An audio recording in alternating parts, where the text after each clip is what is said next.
Alright guys, it's the Tominator, and continuing on with our best body parts series, up next we've got the triceps. The less heralded big brother to those flashy, show-off biceps. The triceps actually account for roughly two-thirds of upper arm size, and are therefore probably the more important muscle group for the competitive bodybuilder to be concerned with. Now, I don't know about you, but if you gave me a choice between having outstanding biceps or amazing triceps, I'd go with the tris, hands down.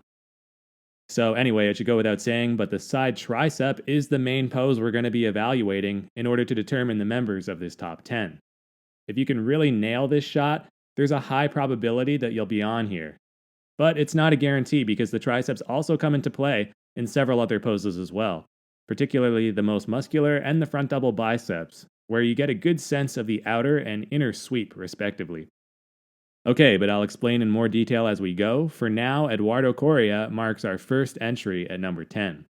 This Brazilian bodybuilder's been around for a while, since at least the mid 2000s. He competed in the open class Olympia about a decade ago, but is now a 212 competitor. Along with his ripped conditioning, one of his major selling features is his feathered triceps. That horseshoe is so well defined, it could basically double as a muscular anatomy chart. And I'm sure a lot of you remember this crazy picture right here. Judging off of this look, you may be wondering, how the heck is this guy only 10th? Well, this is the reason you need to look at more than just one picture, guys, because isolated photos can sometimes be a bit misleading. It's also why I weight contest photos more heavily, since it's easier to look more impressive in the gym or photo shoot pics. Because here's an actual on-stage shot, and suddenly his triceps don't look nearly so beefy. They're still straight sliced and diced, sure, but the lateral head looks considerably thinner and more depleted than it did in the gym. The other thing with Eduardo is that his triceps also didn't look that noteworthy outside of the side tricep pose itself. As you can see here in the front double, they've got some decent sweep, but don't exactly jump out at you. They also appear to have somewhat short insertions, so that's why Correa will have to settle for the bottom of the list. And this brings to mind another bodybuilder in the form of Turkish sensation Mahmut Irmak, and hopefully I didn't butcher that too badly, but he just missed the cut. There's no denying this dude had some insane triceps genetics, but again, they tended to look a lot better off stage rather than on. I don't know much about his competitive history either, so I'm not about to put an obscure name like this ahead of more established pros on the basis of one or two flattering photos. Dorian Yates checks in at number 9. This low placing may come as a shock to some of you, but hopefully in the next minute or two, I'll be able to convince you why it really shouldn't. So, to be perfectly honest, I've never been a big fan of the Shadow, seeing as how he repeatedly denied all of my favorite 90s bodybuilders their claim to the title of Mr. Olympia. Over the years, however, Dorian has grown on me, and I've got to admit that he did have arguably the greatest side tricep pose of all time. But like we mentioned at the beginning, the triceps play a role in more than just this one pose. And the fact of the matter is that once you get beyond how thick and crisp his horseshoe was, there really wasn't a whole lot to be impressed with. As with Eduardo, Dorian's triceps only tended to look exceptional in the side triceps pose. In virtually any other pose, they were thoroughly mediocre. And this is what separates the upper echelon guys in the top 3 or 4 from the bottom couple guys. Still, even if he was somewhat of a one-trick pony triceps-wise, Dorian did that one trick so damn well, he rightfully earns his spot among this top 10. That lateral head was so prominent, it just sort of juts out at you, demanding attention. You could see that even very early on, like way back here in 1985, this was already a strong point for him, with the triceps looking large and extremely well defined. Honorable mention, Alexander Fedorov had a mean side triceps as well. I was actually debating whether he should displace Dorian since I think their triceps were pretty comparable, but considering Yates was a 6-time Olympia champion with a sterling track record, and Fedorov was far less successful, it's only fair to go with Yates. But just wanted to point out this more obscure Russian bodybuilder since many of you may not have heard of him before. Okay, next we travel back in time to the golden era where a Czech bodybuilder by the name of Libor Minarik had some outrageous amounts of muscle. According to his own website, he styled himself as Mr. Triceps. And is it any wonder? Those tries are so dang big they look photoshopped. But this is the real deal, guys. I think what it boils down to is genetics first and foremost. Obviously, you got to have favorably full muscle bellies with long attachment sites, but also, and I'm going on a limb here, but I believe that this level of tricep prominence is the product of both posing technique and slightly higher fat slash water levels than what we're accustomed to seeing on stage today. So, in terms of posing style, Yates did the same thing, pushing his arm up against his lat in order to flatten it out and make it appear bigger than it really was. Libor is clearly doing that here too. But also, the effect probably wouldn't be as pronounced if he was more depleted. Back in the 80s, when Minarik competed, there wasn't that same push for grainy, super dry, shredded glutes level conditioning, right? And you can tell just by looking at his skin that he's not exactly pumping himself full of diuretics. This is a more natural looking muscle tone, characteristic of the golden era, and the slightly higher body fat levels would help volumize those already meaty tricep heads. Now, this isn't meant to take away from his phenomenal development. I'm just trying to explain how something so crazy looking that you might assume has been shopped at first glance could actually be 100% authentic. Even in the side chest, his triceps stood out. The reason a lesser known name like Libor Minarik ranks above a legend like Dorian Yates is because proportionately his triceps were plainly better. I mean, they absolutely dominated the rest of his physique and really gave him his wow factor. You could certainly make a case for him to be even higher, but for now, I think this is a fair placement. Another old school icon who I was originally planning to include was Bill Pearl. If we consider Larry Scott as one of the founding fathers of biceps development, then Bill Pearl was the equivalent when it came to the triceps. One of his main signature poses was just sort of standing there at an angle with his near tricep pressed up against his body, showcasing that marvelous fullness through this area. Plus, he's one of the first examples I can think of who had a truly great side tricep, so Pearl is definitely worthy of an honorable mention here. Up next at number 7 is Mohamed Makkawy. I suspect his addition will catch some of you unawares because Makkawy was mostly famous for his artistic posing performances, but if you ask me, his triceps muscles were almost as remarkable. Just as we saw with Libor, Mohamed's triceps were proportionately enormous and really eye-catching. In the side tricep, you can notice how thick and massive they appear, especially relative to the rest of his upper body. Here's a closer look to really let you appreciate the excellent muscle bellies he had in this area, and you can see just how far down they insert. Compared to most people, there's very little gap between his triceps and his elbow joint.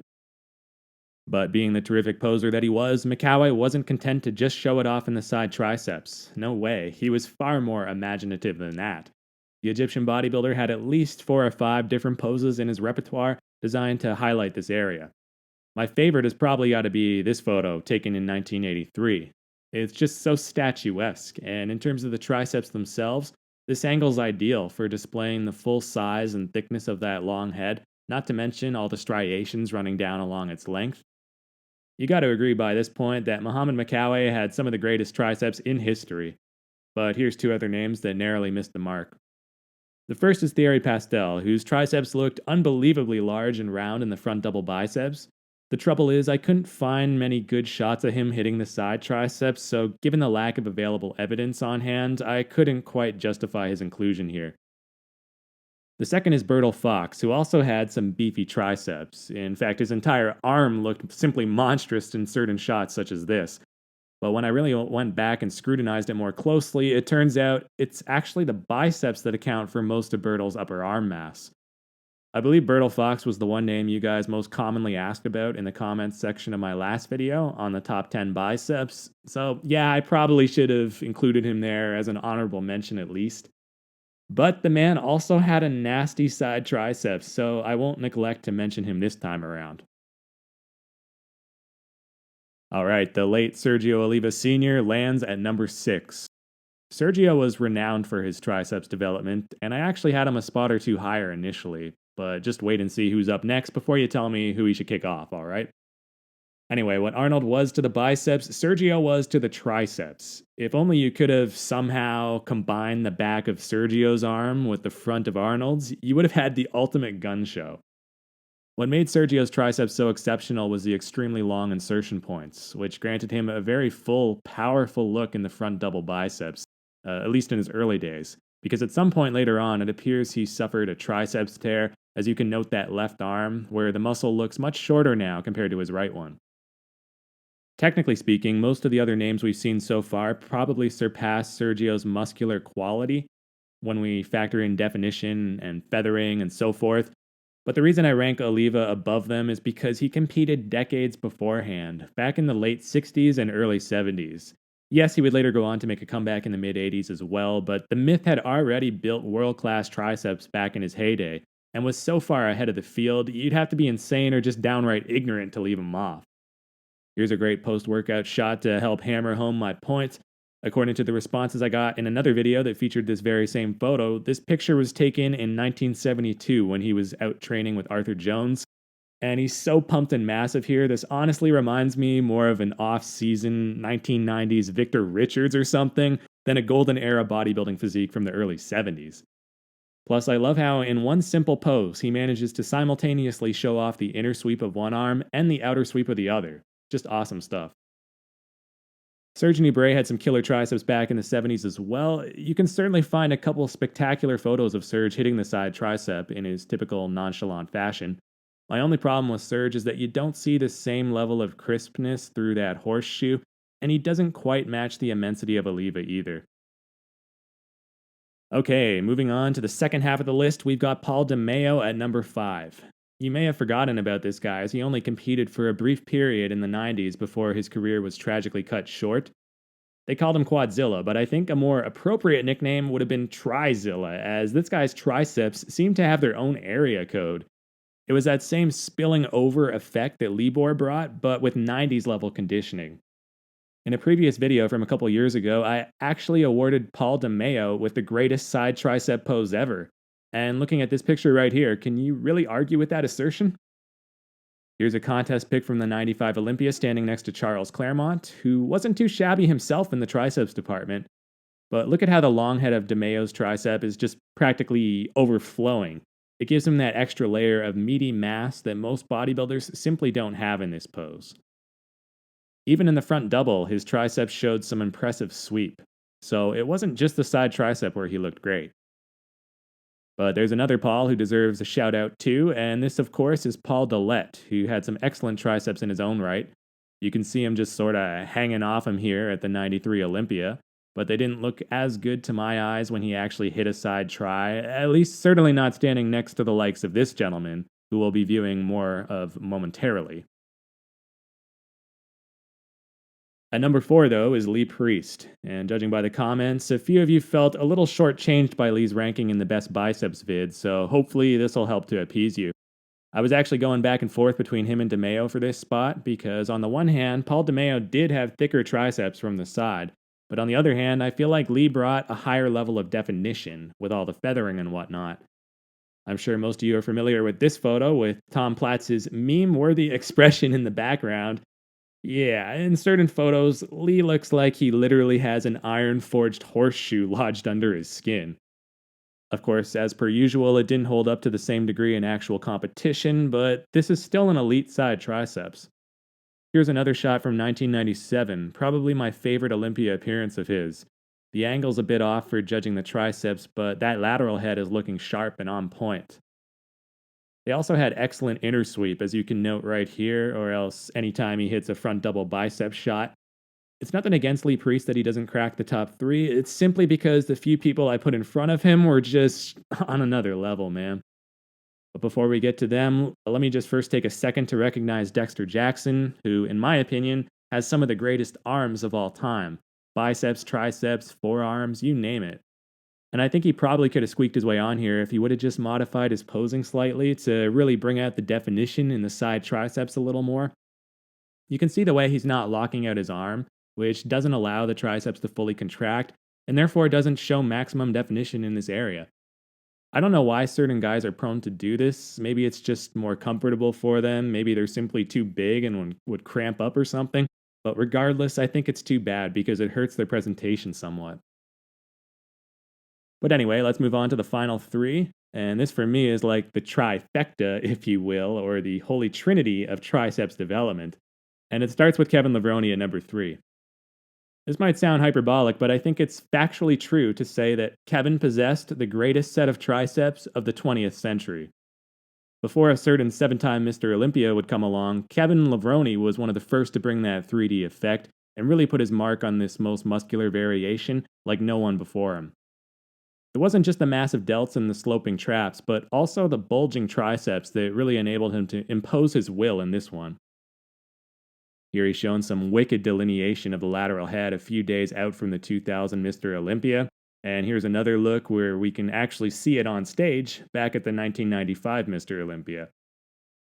My one complaint of Kevin is the same one I levied on Dexter Jackson, and this is that he often didn't seem to fully extend in that side triceps pose, and the definition through the arm is a little faded as a result.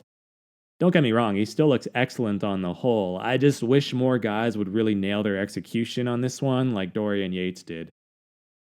Two other bodybuilders who narrowly missed out were Flex Wheeler and Gary Stridham. Flex had a 6 set of triceps, no doubt. They just weren't quite top 10 material in my opinion. Stridham had similarly amazing outer sweep to his tris and was like the precursor to Levrone in that sense. His triceps definitely had some serious bulk to them, with good shape and separation, and he was a tough cut to make. Phil Heath steps up at number 2. It's about time, right? Yeah, in retrospect, I probably should have included him somewhere in that top shoulders list, but oh well, what can you do? Phil's triceps are easily among his best body parts though, and just like Levrone, one of the main features contributing to his 3D effect. Sure, Phil might not have the same clavicular width as Kevin, but if you focus on the triceps themselves, you can see that they're actually even bigger and more outrageous than Levrone's were.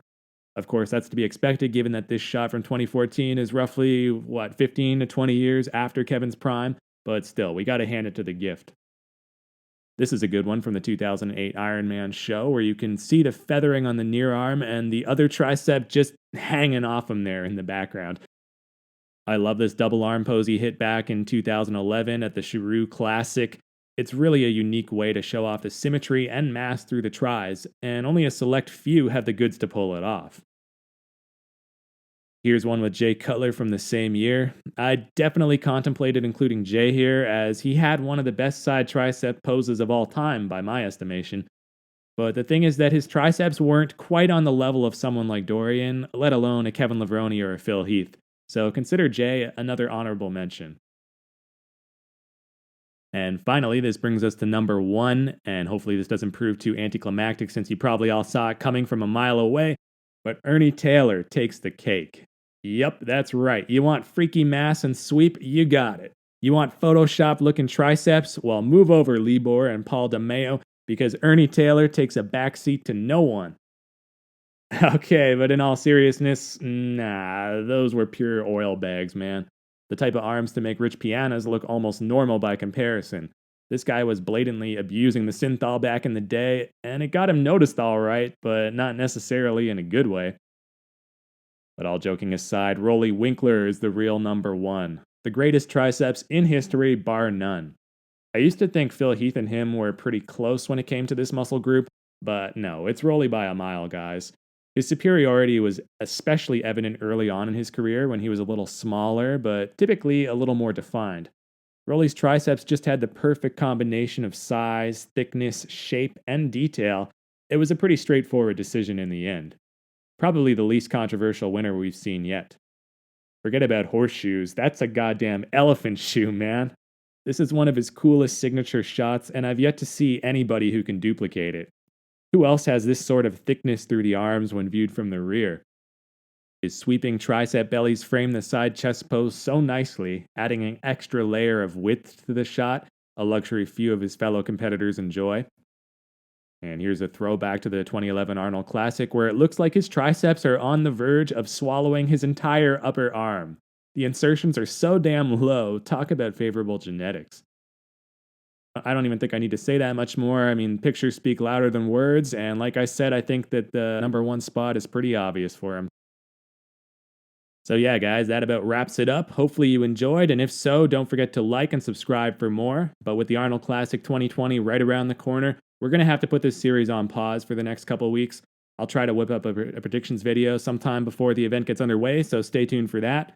But until then, this is the Tominator signing off, and I'll be back.